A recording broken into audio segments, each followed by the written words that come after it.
So thank you for all for being here. We are going to talk about practicing thankfulness and cultivating gratitude today as we head into the fall season. It seems like an ideal time to have that conversation. And my name is Linda Goode. I'm a social work volunteer here.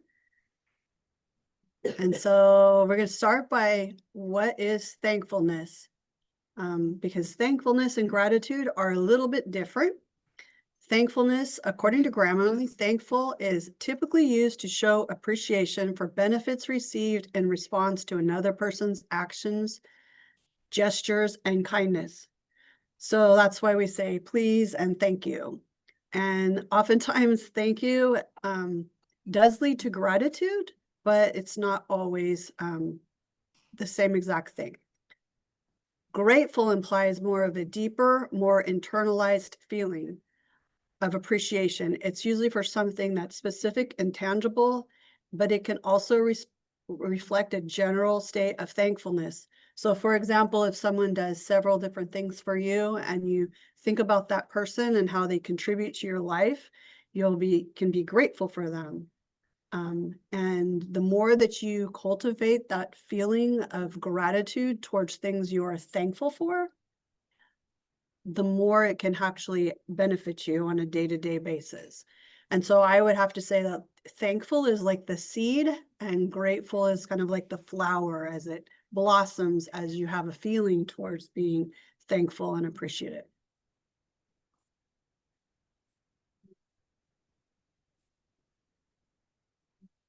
Why practice being thankful and having gratitude? Thankful and having gratitude, which thankfulness can lead to gratitude, as we discussed. It can reduce stress. Thankfulness and gratitude can reduce stress by promoting positive thoughts and feelings and an emotional balance, which can even lower blood pressure. It can improve your mood. Gratitude can shift the focus from negative things to positive things, and that it can increase your feeling overall of feeling a little more happy and a little more content with day-to-day life. It can also strengthen your resilience. Practicing gratitude can strengthen your emotional health because it can strengthen your resilience against challenges. When you're able to see the positives and feel the positives in your body, then you tend to feel more energized and more resilient to take on even negative challenges that might come your way, recognizing that they don't take up the whole picture, but only a portion of what you're going through. Gratitude research, there is abundant all over the internet. So this is just one study where they took 64 additional trials, so that's 64 studies were included in an analysis and demonstrated that patients who underwent gratitude interventions experienced greater feelings of gratitude, better mental health, and fewer symptoms of anxiety and depression. And when you look on the internet, there's multiple different, this is just one example of an analysis of 64 clinical trials. So that kind of tells you that there is lots of research out there to substantiate this. So a daily practice of gratitude can help train and exercise your mind to look more for things that you're thankful for, and it can help increase your feelings of gratitude. One such way to do this is identifying 3 positives, recognizing 3 positive events daily can foster a more optimistic and gratitude approach and attitude towards life. So thinking just in terms of very simple things, thinking of 3 different things that you might not otherwise focus on, helps you start to learn to identify those things in a more purposeful and mindful way.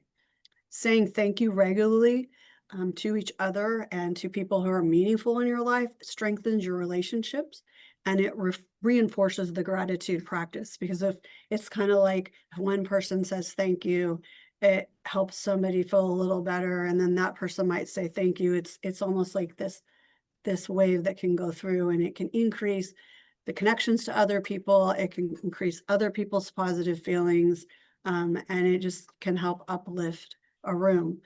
Pausing to enjoy small daily pleasures in the moment can also nurture sustained gratitude mindset. So if somebody tells you thank you for something, just thinking about the fact that they acknowledge that and appreciate that can help bring feelings of gratitude. And the more that you practice that, it's almost like the exercises that you do to strengthen the muscles. You kind of strengthen that pathways in your mind that look for the positive and essentially create those feelings of positive gratitude in your mind and your body. One of the things that also can sometimes be brought up are challenges. So sometimes when people are going through really negative things, they'll have these challenges or these mind blocks to seeing and thinking of positive things.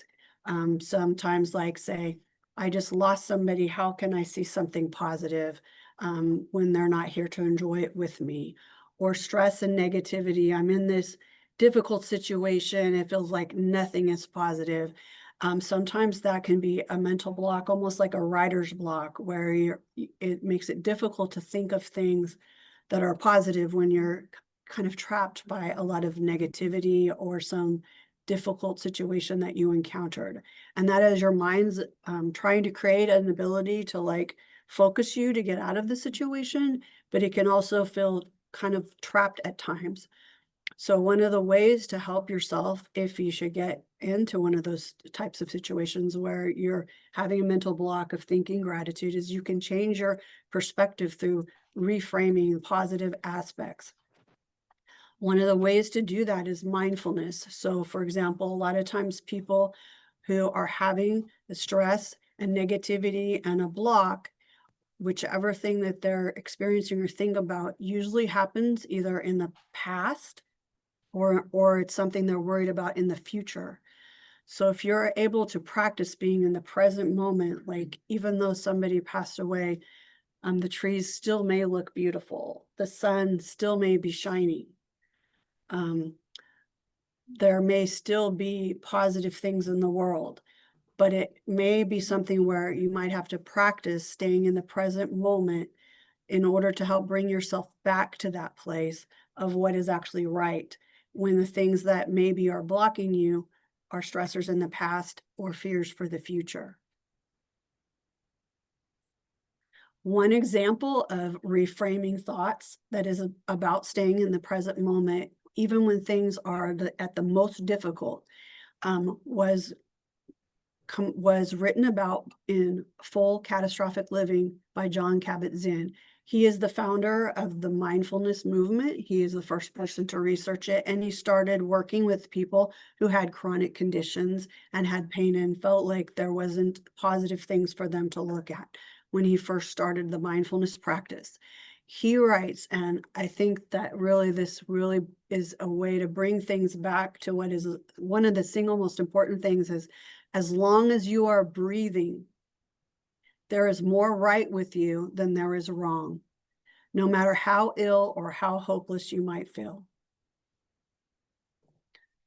So I'll say it again, as long as you are breathing, as long as you're breathing, there is more right with you than there is wrong. There is more right with you than there is wrong. No matter how ill or hopeless you may feel. No matter how ill or hopeless you may feel. So from the moment you're conceived, right up to the moment you take your last breath, there is more right with you than there is wrong with you. It takes a lot of different parts of your body working together to help you breathe. And those things that have to be working right, or you wouldn't be breathing. It's very easy to lose sight of this. When something good happens to us, we often don't celebrate it as much, and then we don't take it in. And when we do celebrate it, it's often just momentarily. And yet we can obsess about things that bother us on a regular basis. It's that negativity bias that our minds oftentimes ruminate on. However, going back to the fact that in the present moment, we're all breathing. So as long as we're breathing, there's more right with us than there's wrong with us. And sometimes when things seem insurmountable around you, that simple phrase can bring you back to the center of what is actually working. Understanding the power of gratitude in cognitive behavioral therapy. Frequently when I talked before about anxiety, where people sometimes get stuck in different negative thoughts, and then research has shown that cognitive behavioral therapy can help people shift their perspective. Gratitude is one of those powerful tools in that, because it helps you shift your perspective to improve your mental health and your emotional well-being. A perfect shift is that you're breathing, where you might feel like, oh, my pain is insurmountable and nothing is working in my body, and yet I'm breathing. And as long as I'm breathing, there are more things that are right with me and that are wrong with me. And perhaps with medical assistance, I can get help with the pain. So that's how you can reframe things and bring things back when you're feeling to the point where not much is working right. Cognitive behavioral therapy is something also that a therapist can help you do. They can help you recognize thought patterns that are negative, where you maybe get stuck in some cycles or some negative things, and they can help you identify those things and then work to change them. And so sometimes it helps to have another person in a therapeutic environment who can help recognize some tendencies to see negative things and help you reframe things to positive, just like it can help to have a coach help you or somebody help you with a plan to be able to exercise and to catch when things aren't going right when you're exercise, because they're taking your blood pressure and they're making sure that you're doing okay and that you're pacing yourself okay, and then you're not overdoing it. A therapist, that's one of the things in cognitive behavioral therapy, that they'll work with you in a partnership, pacing through things so that it's not too overwhelming, and you can learn to notice things and exercise and practice to do things different. And sometimes the cognitive behavioral therapy therapists will give homework for you to work on identifying things that might come up that are negative and finding ways to reframe them to positive. Incorporating a gratitude exercises in your daily routine can lead to long-term positive changes. I usually encourage people to start very simple and small. Even if the sun is shining, there's negative and positive things about the sun, right? The sun gives vitamin D, the sun gives warmth, it gives light, but then it also causes sunburns and too much, and it can cause heat, which can lead to other physical things. So there are negative and positive things about it. And by recognizing the negative things, we can protect ourselves from those things by wearing sunscreen and hats and longer sleeves and going into air conditioning. But we can also then enjoy the positive parts of it, the warmth, the light, the vitamin D, which is also the positive parts, similar to like the rain.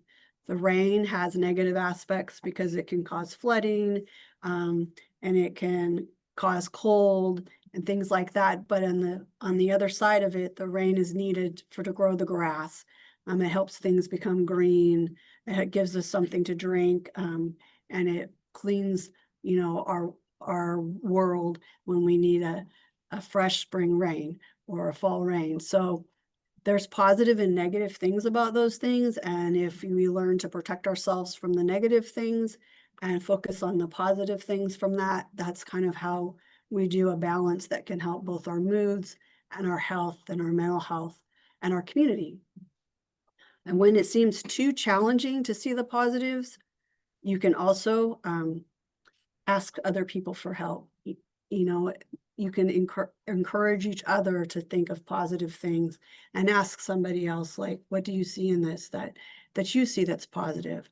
And a little bit each day can really go a long way. Another thing is journaling. You can journal, practice journaling, thinking of positive things. Sometimes people will use the 3 positive things in the morning, or the evening before they go to bed. Sometimes that can help people with insomnia. If you think about the positive things before you go to sleep, that can oftentimes help with things like insomnia, even if it's I'm breathing and I feel the support of my bed behind me and I have a roof over my head. Those can be things that can center you and help shift to a more positive mindset before you go to sleep.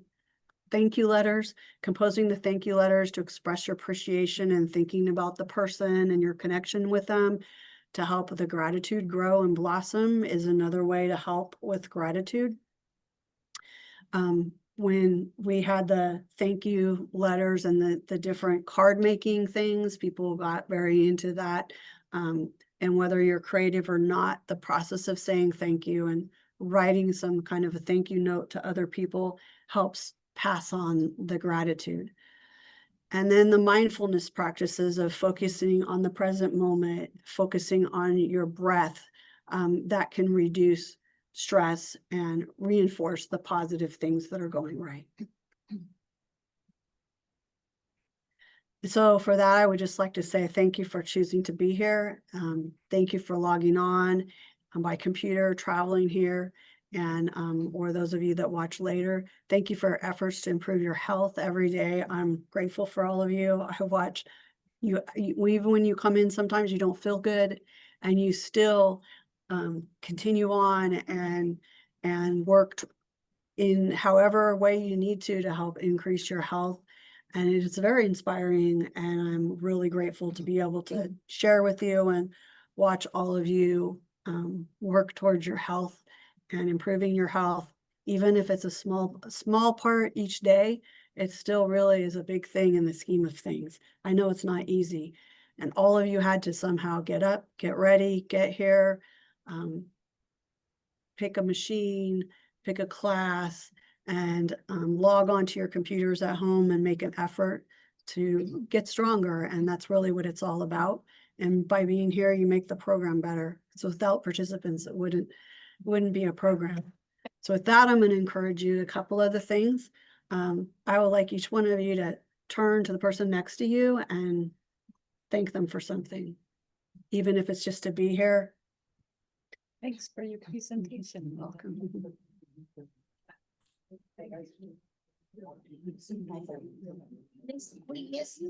I would like you to turn to each other and thank them for something. Person close to you, and thank them for something.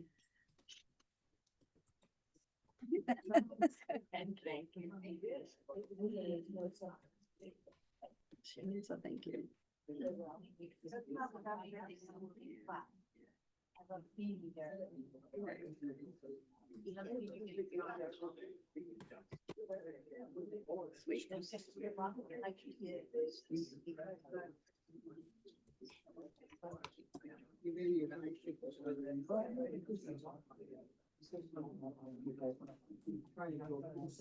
That's sweet, huh? Yeah, that's sweet.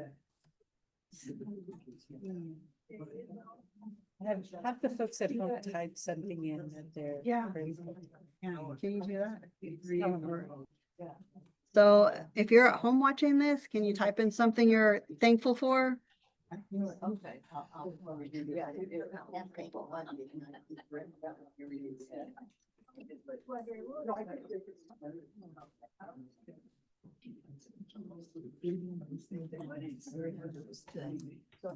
Looks like there's three.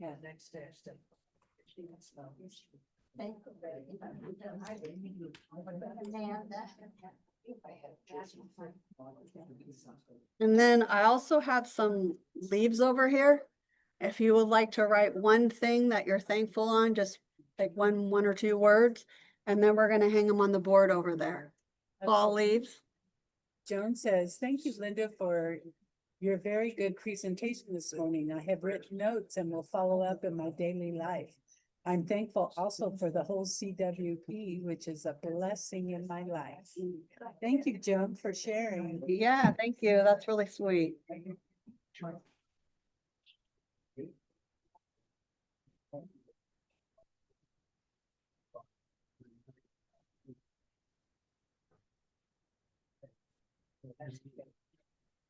The room's a buzz. Right? Yeah. It's great.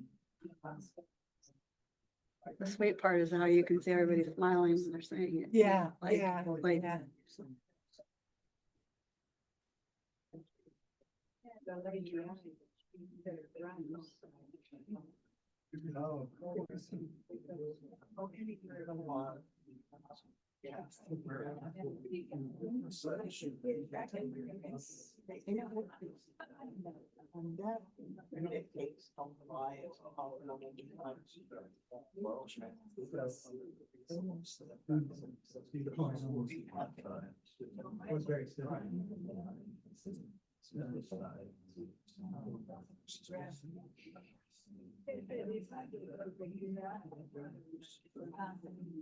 Probably can stop the recording.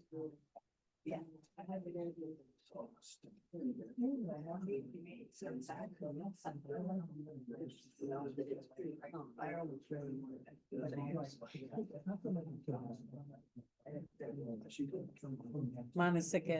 Monica said, thanks, Linda, was perfect words.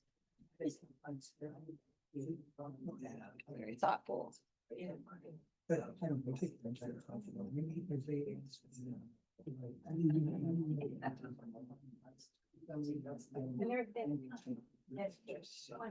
Are you doing something else to conclude?